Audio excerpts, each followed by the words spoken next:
My name is Kathy. I'm 40 years old and I work in an office. I live with my husband Bob, who's 3 years older than me and works with me in the same company. We've been married for 10 years, but we don't have any kids. Since I got married when I was 30, I've always felt a strong desire to start a family.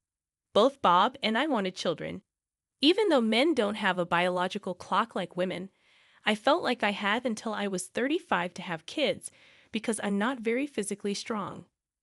I wanted to have the energy to go through pregnancy and raising children. Unfortunately, things didn't go as planned. We tried to have a baby right after getting married, but it didn't happen. So, we went to see a doctor who specializes in women's health to find out what was going on. The tests showed that I had some issues that made it hard for me to get pregnant. It wasn't impossible, but the chances were very low, and it would be a challenge. Bob was really disappointed when he heard the news. He wondered if he could ever be a father. Seeing him upset like that, I didn't know what to say. We kept trying to have a baby, but it seemed like an impossible task. I tried to cheer up my sad husband by telling him that not having a child isn't the end of everything. I suggested we enjoy our lives together just as a couple. He seemed to agree, resigned to the situation, saying there wasn't much we could do about it, so we might as well go with the flow. But over time, Bob started to change. When we saw families with kids out and about, he'd wonder aloud if we could have had fun family outings like that. And when we visited friends who had children, he'd comment on how lucky they were and seemed jealous. It made me wonder if he couldn't let go of the idea of having a child deep down. I felt uncomfortable. Then things started to get tense between us. When we were trying to get pregnant, Bob used to help out a lot around the house, worried that I might overdo it and affect my chances of conceiving.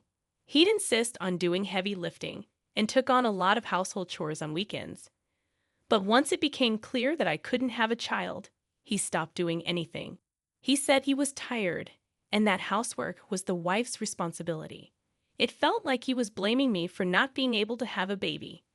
After that, Bob started spending his weekends just relaxing. He'd either sleep or play on his phone all day. Suddenly, I found myself with more chores to do, and my health started to decline. When I got sick with a fever or stomach ache, he'd simply tell me to deal with it myself and wouldn't even bother to take care of me. I couldn't argue with him because, in a way, he was right. I was the reason we couldn't have a child.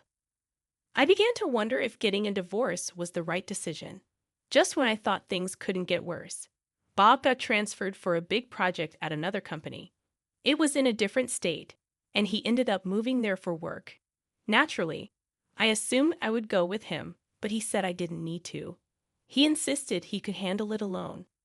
Hearing those words, I took some time to think. Maybe our separation would give him space to sort out his feelings, especially since he seemed frustrated and distant because of our infertility issues. So I agreed to stay behind, telling him it was okay and that I'd take care of things here.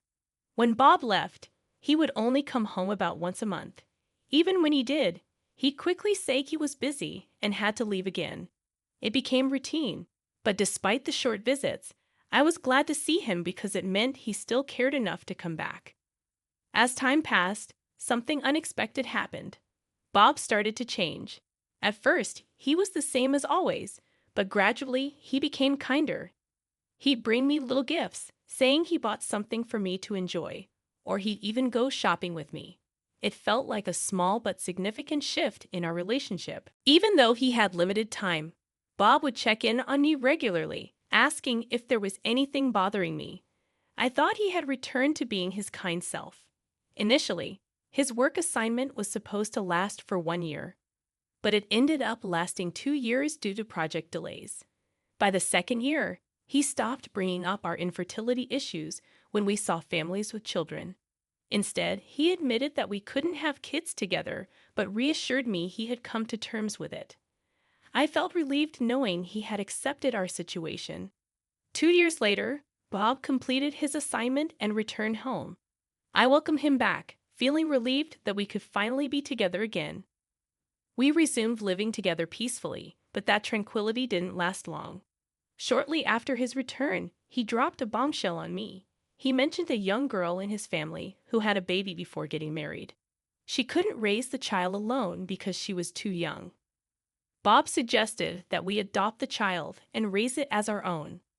I was completely taken aback by this sudden proposal.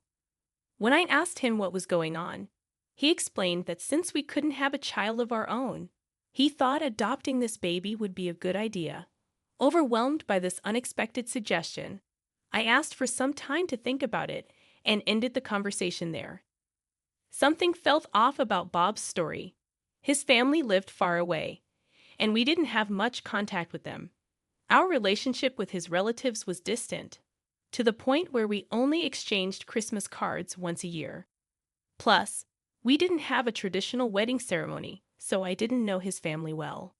Despite feeling uneasy, I reluctantly considered adopting a child from someone I barely knew. I asked Bob if I could meet the child's parents to learn more about them, but he refused firmly. He questioned why it mattered who the parents were and why I was so interested. But I believed it was important to understand the situation fully. I wanted to know why the parents couldn't raise the child and what happened to the child's father. When I pushed for answers, Bob got angry and accused me of prying too much. He even threatened to end our relationship if I didn't agree to take in the child. In that moment, it became clear to me that Bob's true priority was having a child, no matter the cost. My feelings and concerns didn't seem to matter to him. I realized I had reached my limit, so I agreed to leave. I packed up my things and found temporary shelter in a motel near the train station, not knowing where else to go. The divorce proceedings with my husband went smoothly. We settled everything through a lawyer to avoid any disputes, including matters like alimony and property division. It all ended without any problems. Feeling uncomfortable working at the same company as my ex-husband, I decided to quit and found a new job at a small law firm. With my computer skills and administrative assistant certifications, I managed to get hired there. It took some time to adjust to the new workplace, but I eventually found my rhythm and led a peaceful life. After living separately from my husband for 2 years, I had grown accustomed to coming home to an empty room. Then, one day, about a year into my new life, my ex-husband unexpectedly showed up at my workplace holding a small child. Surprised to see me, he asked why I was there. When I reminded him that I worked there, he looked shocked. After escorting him to my supervising attorney, I learned a shocking truth. My ex-husband confessed that he suspected the child he was holding, born a year ago, wasn't his. He wanted to dispute the paternity, but legally he could only do so within a year of the child's birth. Even if a DNA test proved the child wasn't his, he would still have to pay child support.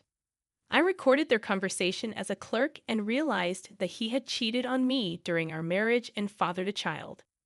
Judging by the child's age and the timing of his business trip, it was clear that the child was conceived around a year after he had been away on that trip.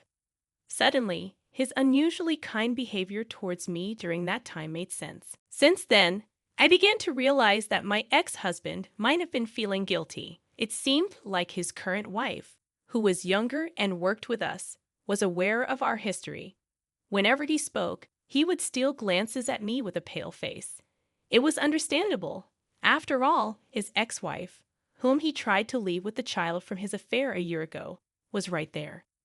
Eventually, he agreed to take a DNA test and left with a somber expression. I confided in my lawyer, Mr. Williams, about the situation. When my ex-husband's visit came to light, Mr. Williams was surprised and informed me that I could claim alimony for infidelity within 2 years of discovery. I wasted no time and decided to claim alimony from both my ex-husband and his current wife, who was once his mistress. To ensure they couldn't evade it, I sent the claim to their homes, workplaces, and even his in-laws' place. Shortly after, I received a call from my ex-husband expressing disbelief about the claim. He argued that since we were already divorced, he shouldn't have to pay alimony. I calmly reminded him of the legal timeline, stating that I was well within my rights to claim alimony due to his infidelity, which had only come to light recently. Unexpectedly, A woman's voice I didn't recognize intervened, demanding that I withdraw the claim, claiming to be his wife. Surprised, I asked who I was speaking with, to which she confirmed she was his current wife. She admitted that she knew he had lied about being single when they started dating but didn't care about it.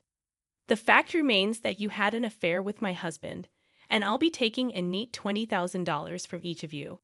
Our child will need financial support as they grow, and that's non-negotiable. But we can't afford such a huge amount. $40,000 is too much, she protested. That's not my problem, I retorted. You both have jobs and decent incomes. Plus, sending the claim caused my husband to get demoted and me to lose hours, resulting in a pay cut. We simply can't afford it. Then ask your parents for help, I suggested. I won't back down on this. I absolutely refuse to pay, she shouted, and my husband returned to the phone, pleading, We're facing financial difficulties. Could you please drop the claim? No, I won't drop it, I replied firmly. And while we're at it, remember the fertility test we took a few years ago? Yeah, we did. Although it turned out I had a problem, he recalled.